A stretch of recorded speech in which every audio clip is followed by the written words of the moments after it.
Welcome to Life in Color, a podcast about our world today through the voices of two women of color. Today's podcast will cover the topic of racism in government and the pay gap between men and women of color. So, first we're going to be talking about the difference between pay gap for men and women, and then people of color and white people. While the wage gap between men and women is decreasing, the gap between races is still very high. It is estimated that 62% of the wage gap could be explained by factors including, but not limited to, differences in industries or jobs worked, differences in hours worked, and differences in years of experience. Discrimination also plays a large role in the wage gap. The argument that women are choosing these jobs is futile because these jobs allow these women to work multiple jobs, have hours during the whole day, and work many hours throughout the week. These jobs also fit a cultural and systematic bias women face, hindering their ability to rise up in the workplace. Even in entertainment, high-paying industries, women of color still experience a significant pay gap. So I feel like one reason for the difference in pay between men and women could be a lot of people will look at a woman and think that she isn't capable of the same things that a man is, and I feel like that's the reason why women get paid less, because people value our work to be not as good as a man's work, so they would rather pay a man more for the same work because they think that it's better, even when in reality there are so many women that are incredibly smart and really good at what they do and deserve to be paid equally. Yeah. And also a lot of women, because of just how society is set up, they have a lot more self-doubt when it comes to jobs and their achievements. So if you look at job applications and there's a list of 10 things that they require you to do, if a man looks at it and they say oh well, I can do 50% of those things or 70% of those things, they'll still apply for that job. Whereas a woman, she needs to be confident that she can do 80% or even 90% or higher in order for her to even apply for the job. And when it comes to asking for money, women are less likely to ask for that high salary because they're just more expecting that people would say no. But I think a lot of those faults that people see in women when it comes to asking for high paying jobs just comes from society always pushing them down and having a lot of self-doubt being grown in the academic community, where men will sometimes look down on women in just college and in high school, and aren't held to as low of a standard of being great. So they have to excel even more just to be seen as equal to their male counterparts who probably aren't even experienced or excelling as high as they are. And going on to what you just said, I feel the women, the pressure that women face in the workplace is so much higher than the pressure that men face, because what you said, if a woman asks for a raise, it looks like she's needy. But then if a man asks for a raise, it looks like he knows what he's worth. Yeah.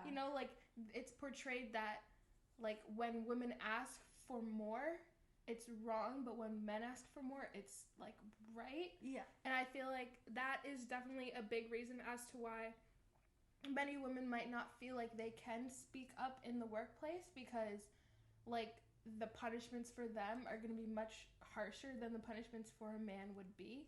Because not only for a lot of you could say, oh, the worst thing that somebody could say to you is no, but I feel for a woman, when you ask for something and it's seems unreasonable or whatever, people will kind of make fun of you for it. Yeah. And also I feel a lot workplace, the mindset is when it comes to men, they're just waiting for you to do things right. But when it comes to women, they're just waiting for you to mess up. So there's just so much higher, it's such a higher level of pressure because you don't want to make a mistake, because if you make a mistake, like you said earlier, like you're just gonna get made fun of, you're gonna get ridiculed, like people aren't gonna think of you as highly. But like if a man makes a mistake, they're like, oh well, like you tried. And that's the thing, because everybody's human and people make mistakes, but it's like women are looked at as like we're not supposed to make the mistakes, but then for some reason like men are allowed to make mistakes. But then it doesn't make sense with the pay gap, because if women aren't supposed to make mistakes, then why aren't we getting paid as much as the men who are allowed to make the mistakes? Yeah. And then also like when you add in race, like it's just like we were already talking about women are seen as unprofessional in the workplace, and then you just add in the another layer of like race, and like use women of color. Like if you thought you being a white woman in the workplace was hard, like imagine being a woman of color. Like because of your skin tone, you're adding on even more like condescending attitudes that you get from coworkers because of the like bias that like, oh, like if you're of color, like if you're like Latina or Black, like you're not as smart, you like haven't worked as hard, and like it's just you have all of those on top of being a woman. Yeah, one of the reasons why a lot of people don't think that like people of color can succeed is because where they come from. Yeah. And even if you come from a place that doesn't give you the opportunities and the tools you need to succeed, a lot of people have that mindset, like they want to get out, like they want to do something better with their life. So it's also on you to succeed. And I feel like the people who like put it in their mind that they want to do better for themselves are always the ones who are more willing to work for like whatever they have and work hard once they have it, rather than like the people who get everything handed to them, where it's like when they get a job that was handed to them, they feel like they don't have to work because they're not going to get fired. But the people who like really need it, when they make a mistake, then it looks bad on them. Yeah. And then like, yeah, like going into just like women's like pressure in the workplace, like on top of all of this pressure, you also have like the harassment that you have to deal with. And this is a quote from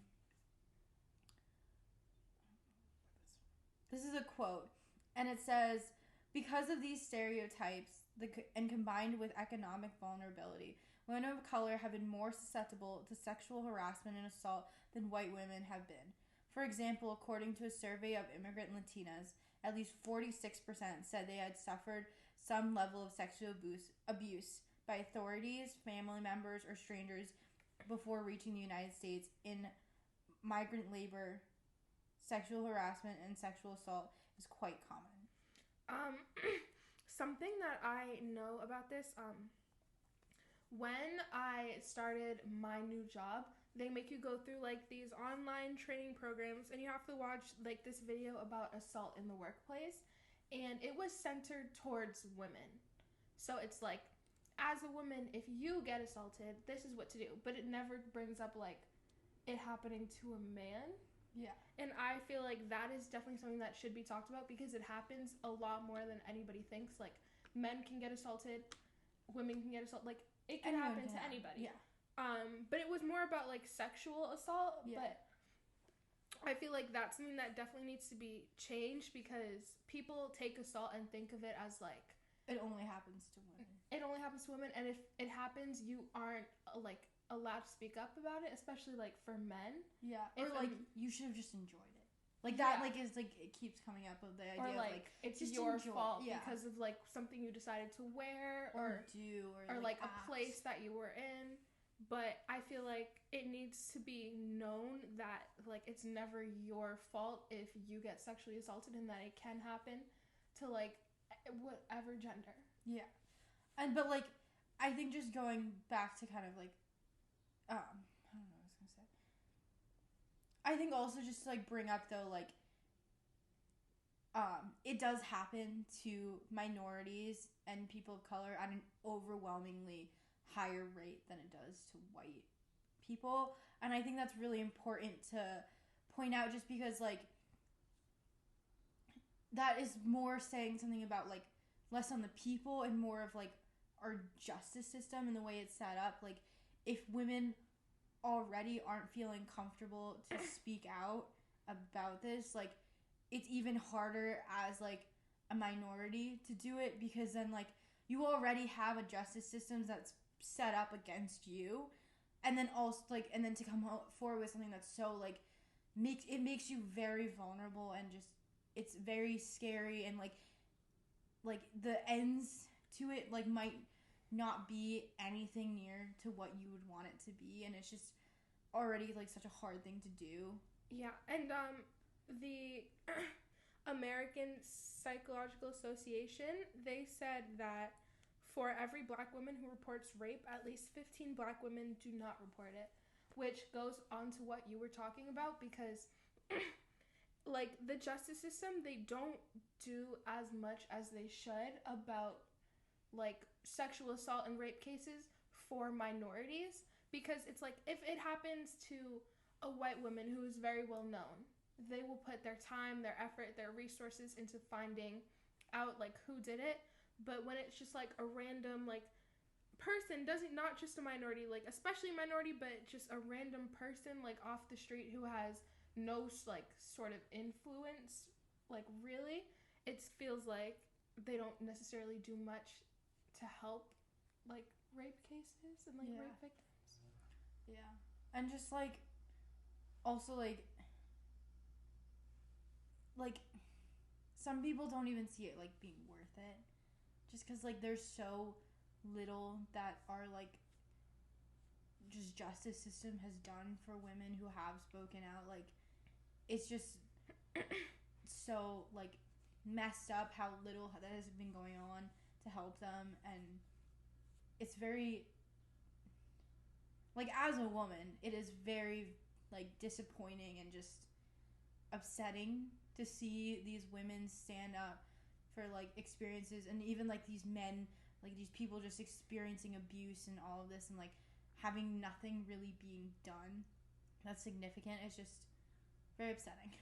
Yeah, and especially like the abuse of power.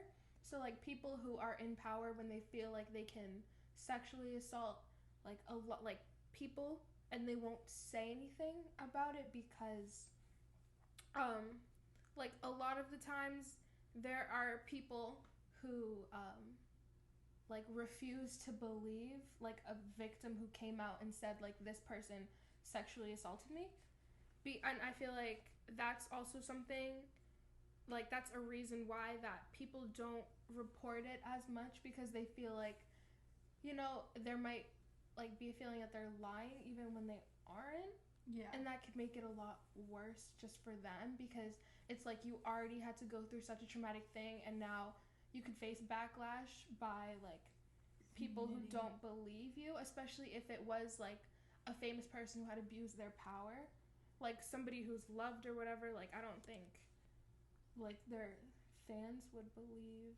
Yeah, or like even if it's like it like also like it could be like I don't know, like I mean half the things you read on Reddit aren't true, but like there are like instances where like family members or like just like trusted people that you know, like I mean like if you talk about kidnapping statistics, like you're more likely to get kidnapped by someone that you know versus a stranger. Or like you're more like, and like even in sexual assault, like that's the same thing is true. You're more likely to get sexually assaulted by someone you trust than some like a random person. So it's like you're taking someone that you trust and you're having to tell other people who also trust them, like this person did something extremely bad to me. And like especially if it's like someone who's older than you or something like that, like because of that like age dynamic, like there's already like the cards are stacked against you already. So it's like hard to do that. Yeah, and as like a person of color and a woman, the cards are definitely like stacked against you in the government as well. Like for example, the Supreme Court, how like for the first time in I don't remember how many years it was, but the Supreme Court is not a majority of white men anymore. Yeah, and also just like in our like justice system, like 71% of active Article 3 judges are white.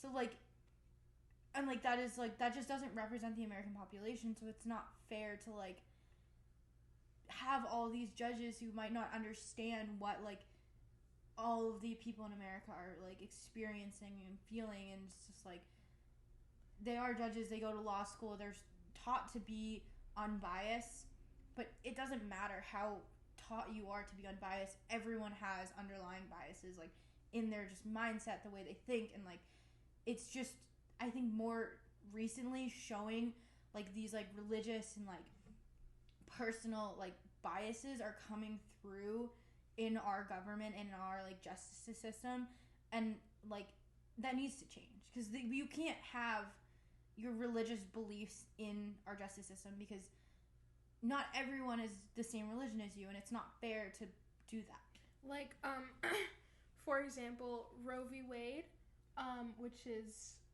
trying to be overturned. It doesn't really make sense to me how white men can be, not even white men in general. It's just white people, because Amy Cohen Barrett. Just like how people can try to take away your right to an abortion, because at the end of the day, I don't see how some random person in Minnesota getting an abortion affects the Supreme Court. Or just like your life in general. Or your life. Like, there are plenty of people that are probably getting abortions at this second, and we're not affected by it. Yeah.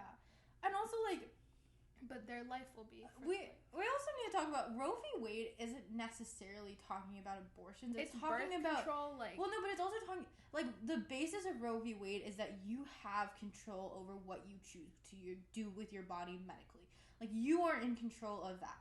So, like, if you're talking about this whole like my body, my choice, well, then when it comes to like anti-vaxxers, it's your body, your choice. You don't have to vaccinate yourself. But if Roe v. Wade gets overturned, that's not going to be a possibility anymore, because that is what Roe v. Wade, like, it is in the context of abortion, but the general sense of it is like your body, your choice. And it's just, yeah. And the thing is, it's not like the people that I feel like it's going to hurt more people than it helps. Because and it's gonna hurt minorities the most. For one thing, like our like system, like the Child Protective Services, it's not good. Horrible. It's terrible. Horrible. And without abortions, there can be more and more kids going into the system, because not a lot of people who don't want to have a child and have to go through with it realize that they can do like a closed adoption, or they just don't have that, like, or they don't, available they aren't to them. Like, yeah. And I feel there are not as many like people willing to adopt as children being born. Yes. So there are going to be so many more kids that are just going into the system, you know, going from house to house, and it's like. I feel like it's not helping. I feel like if it was me and I was like a child in that situation, I don't know. I feel like it does so much more harm. Yeah. And like you're not, like, if this gets overturned, it's not taking away abortions. It's not ending abortions in any way, shape, or form. It's just ending safe ones. So like if you think about, like, the most people who like get abortions are people who don't believe they are fit to have kids at the moment.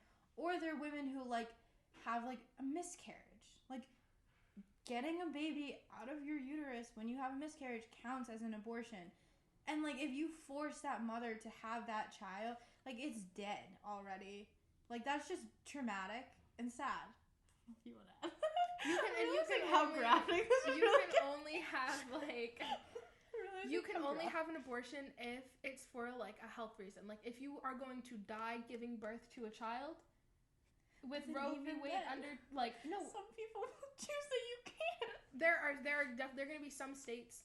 Okay. Well, because it is going to the states. Don't be, like, terrified if Roe v. Wade gets overturned, because there are still a handful of states that are going to allow you to have an abortion. Like, Massachusetts, for example, will be one of those states where you can still have an abortion, but it's going to be one of those things, like, if you are from a specific state and you want an abortion, you will have to travel probably across the country.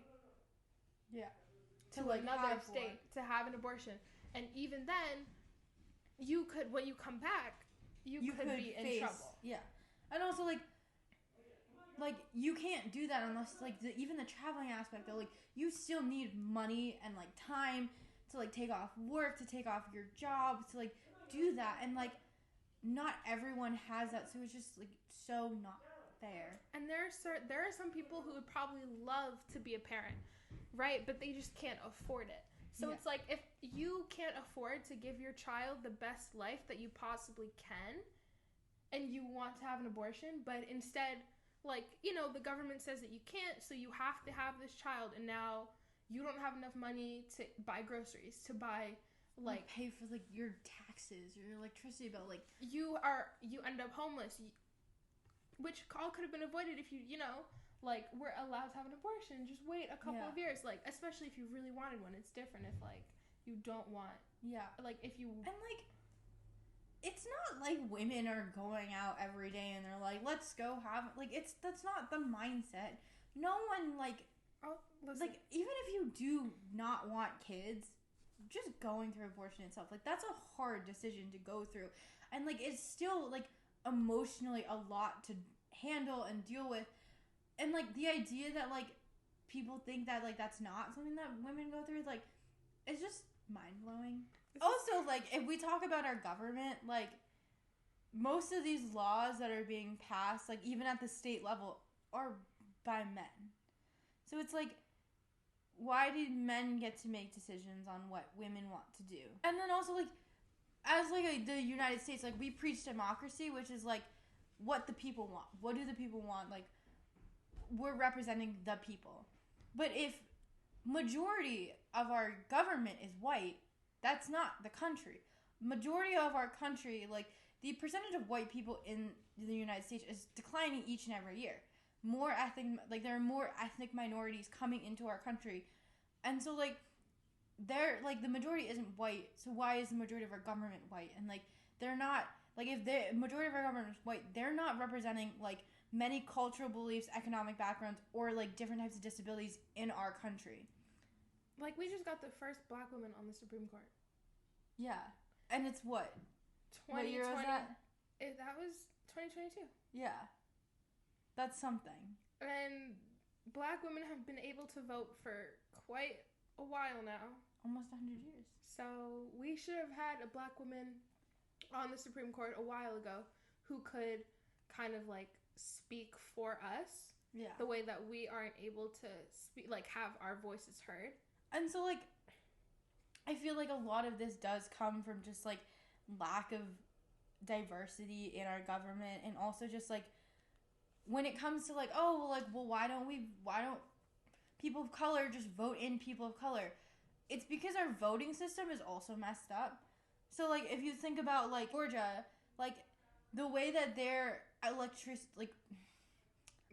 system works is, like, they had, like, very nice, like, election halls, or, like, places for people to go to, like, vote, like, representatives and stuff like that in these nicer communities. But when it came to the more poor communities, or, like, the communities with the majority of people of color, there were, like, all these, like, little rules and, like, little things that they would prevent people from voting. And, like, some of them were just, like, oh, like, you're, like, you registered with no Enye on your, like, a letter on your name, but you have one on your license, like, that's not allowed. You can't vote because we don't, like, little things like that were, like, it's just a squiggle. Like, it's a squiggle. It's still the same person. You look like the same person. So why does, like, a little squiggle on an over above a letter matter so much? So, like, there's just so much, like, discrimination when it comes to voting that it's so hard. And, like, there are long lines, and it takes forever for these people to vote because the voting places that they have to go to are either overcrowded, they're putting too many people in one place, or they're just understaffed, and they don't have the right equipment to deal with all these people. Yeah, and also in Georgia, they have voter ID laws, so you have to have, like, a picture ID, and not everybody is able to afford a picture ID, so it's, like, people that are in more, like, low-income, like, families and stuff, that aren't able to afford, like, a photo ID, they aren't able to vote. And when I say photo ID, it's not like a school ID. It's like a driver's license, a passport, like, things like that you have to pay for. Yeah. And it can't be, like, expired or whatever. Like, it has to be, like, it has to be good. It has to have your face on it, and it costs money to buy. So not everybody's able to afford it. Yeah. But I mean, like, on a brighter note, this year's Congress is the most diverse, but it is still predominantly white. But, like we were talking about before, the only thing to change that is voting. But if there are so many, like, voting restrictions that just make it, like, so hard for these people to vote, it's not fair. But younger people also do not vote as much as older people do. And older people tend to have, like, a certain mindset where the people that they will be voting are primarily white. But the younger generation, we don't really vote as much as we should. So, like, the people who can do the most change for us and help us the most, we aren't voting for. So this year, lynching became a federal crime, officially became a federal hate crime. Yes. And this is, like, this is a result of many people petitioning for this to become a federal hate crime due to the murder of Emmett Till. And to this day, racially motivated murders still exist, and Black people are mostly the target. There's definitely a lot of, like, racially motivated murders that have happened recently that have been in the news that we could talk about. But if you guys want to have that discussion, just let us know in the comments. We can make another video about that, or we can just do, like, an Instagram post, or we can respond to your comment. But thank you guys so much for watching this episode on racism in the government and the pay gap between men, women, and people of color. Bye. Bye.